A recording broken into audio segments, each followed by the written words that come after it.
Good morning dear students. कक्षा 7वीं, विषय हिंदी। कविता 8वीं, हम चलते सीना तान के। इस कविता के कवि है हरिवंश राय बच्चन।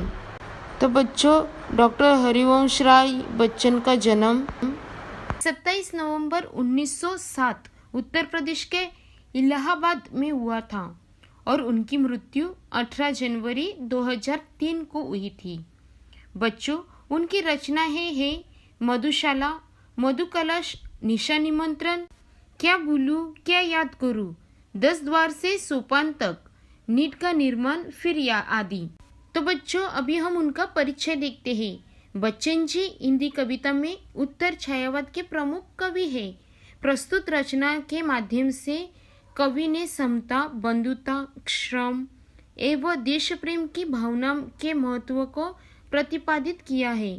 इस कविता के कवि हमें भारत के अखंडता और एकता का संदेश देते हैं। तो बच्चों, चलो अभी हम कविता की ओर बढ़ते हैं।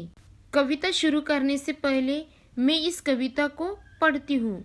धर्म अलग हो, जाति अलग हो, वर्ण अलग हो, भाषाएं, पर्वत, सागर, तट, वन, मधुस्थल, मैदानों से हम आए।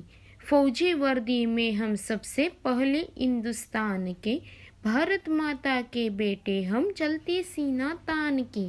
हिंदुस्तान के जिसकी मिट्टी में हम खेले खाए हैं, जिसके रचकन हमको ममता समता से अपनाए हैं। कर्ज चुकाने हैं हमको उन रचकन के एहसान के, भारत माता के बेटे हम चलते सीना तान के। जिसकी पूजा में सदियों के श्रम के फूल चढ़ाए हैं, जिसकी रक्षा के पुरखों ने अगणित शीश कटाए हैं। हम रखवाले पौरुष वाले उसके गौरव मान के, भारत माता के बेटे हम चलते सीना तान। हम गिर जाए किंतु न गिरने देंगे देश निशान को, हम मिट जाए किंतु न मिटने देंगे हिंदुस्तान को।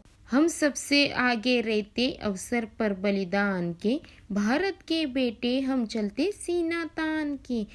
जो वीरत्व विवेक समर में हम सैनिक दिखलाएंगे, उसकी गाथा है भारत के गांव नगर घर गाएंगे। अनगिन कंठों में गूंजेंगे बोल हमारे गान के, भारत के बेटे हम चलते सीना तान के। तो बच्चों, अभी हम एक एक पद्यांश देखेंगे। धर्म अलग हो, जात अलग हो, वर्ण अलग हो, भाषा है, पर्वत, सागर, तट, वन, मरुस्थल, मैदानों से हम आए। फौजी वर्दी में हम सबके पहले हिंदुस्तान के, भारत के बेटे हम चलते सीना तान के। इस पद्यांश में कवि कहते हैं कि भले ही हम अलग अलग भाषा के हो, अलग अलग जातियों के हो, हमारे वर्ण अलग हो, वर्ण यानी रंग अलग हो, भले ही हम अलग अलग भाषाएं बोलते हैं, लेकिन फौजी वर्दी में हम सबसे पहले हिंदुस्तानी है, यानी हम हिंदुस्तान के हैं। तो बच्चों, यहाँ हमारे एकता का प्रतीक है। और कवि कहते हैं कि भले ही हम अलग अलग प्रांतों से आए हैं, कोई पर्वतीय क्षेत्र से आए हैं, कोई सागर तटीय क्षेत्र से आए हैं, कोई वन मरुस्थल यानी कोई रेगिस्तान से आया है, तो कोई मैदानी क्षेत्र से आए हैं, पर जब वह भारतीय सेना की वर्दी में सजते हैं तो वह सबसे पहले हिंदुस्तानी है। इसलिए हमें भारतीय होने पर गर्व है।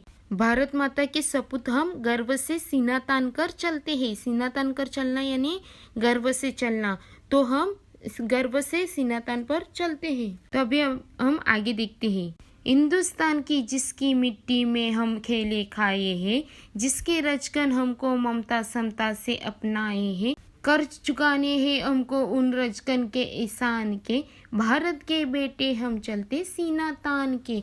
तो बच्चों, इस पद्यांश में कवि क्या कहते हैं कि हम फौजी हिंदुस्तान की मिट्टी में खेले हैं, यानी अपने देश की जिस मिट्टी में हमारा लालन पोषण हुआ है, जिस मातृभूमि की मिट्टी में खेल कूद कर हम बड़े हुए हैं, जिस मिट्टी ने हमें अपनी गोद में ममता समानता से पाला है, उसी मिट्टी के कोनों का कर्ज चुकाने के लिए यह वर्दी पहनी है। उसके लिए हम कुछ भी कर सकते हैं, यानी हमेशा हम इस देश की रक्षा करने के लिए सीना तान चलते हैं। तो बच्चों, अभी हम तीसरा पद्यांश देखते हैं। जिसकी पूजा में सदियों से श्रम के फूल चढ़ाए हैं, जिसकी रक्षा में पुरखों ने अगणित शीश कटाए हैं। हम रखवाले पोर्श वाले उसके गौरव मान के, भारत के बेटे हम चलते सीना तान के। तो बच्चों इस पद्यांश में कवि हमें क्या कहते हैं, तो कवि हमें ये कहते हैं कि शताब्दियों से हमारे पूर्वजों ने जिस भारत माता के चरणों में अपने परिश्रम रूपी यानी मेहनत रूपी पुष्प चढ़ाए हैं, जिसकी रक्षा के लिए न जाने हमारे कितने पुरखों ने हंसते हंसते अपने शीश कटा दिए हैं, हम उसी भारत माता के महापुरुषों का गौरव और सम्मान के रक्षक हैं। हमारे हृदय में साहस की कमी नहीं है, इसलिए हम हमेशा सीना तान कर चलते हैं। तो बच्चों अभी आगे देखो, हम गिर जाए किंतु न गिरने देंगे देश निशान को, हम मिट जाए किंतु न मिटने देंगे हिंदुस्तान को, हम सबसे आगे रहते अवसर पर बलिदान के, भारत के बेटे हम चलते सीना तान के।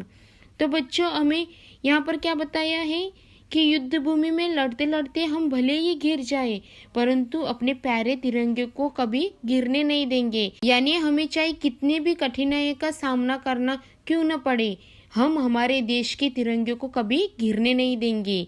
हम चाहे मातृभूमि की रक्षा करते करते मिट जाए, देश के लिए शहीद हो जाए, परंतु हम अपने प्यारे देश पर कभी आंच न आने देंगे। हम बलिदान के अवसर पर सबके आगे रहते हैं, हम सब इसी अवसर की प्रतिज्ञा में हमेशा तत्पर रहते हैं, इसलिए हम हमेशा सीना तान कर चलते हैं। जो वीरत्व विवेक समर में हम सैनिक दिखलाएंगे, उसकी गाथा है भारत के गांव नगर घर गाएंगे, अनगिन कंठों में गूंजेंगे बोल हमारे गान के, भारत के बेटे हम चलते सीना तान के। तो बच्चों इस पद्यांश में कवि बताते हैं कि हम भारतीय सैनिक युद्ध भूमि में जिस वीरत्व विवेक का प्रदर्शन करेंगे और गांव गांव नगर नगर घर घर उनकी गाथाएं गाई जाएगी, यानी बलिदान की गाथाएं भारत के सभी गांव नगर और घर में सुनाई जाएगी। अनगिनत कंठों से हमारी वीरता और हमारे बलिदान के गीत गाए जाएंगे, गुनगुनाए जाएंगे। इस तरह हम हमेशा अपने देश के खातिर सीना तान कर बलिदान के लिए तत्पर रहेंगे। तो बच्चों इस कविता से हमें क्या सीख मिलती है? इस कविता से समता, बंधुता, श्रम एवं देश प्रेम की भावना का महत्व बताया है, यानी समझाया है। तो बच्चों मैं आशा करती हूँ कि यह कविता आपको अच्छी तरह से समझ में आई होगी। धन्यवाद।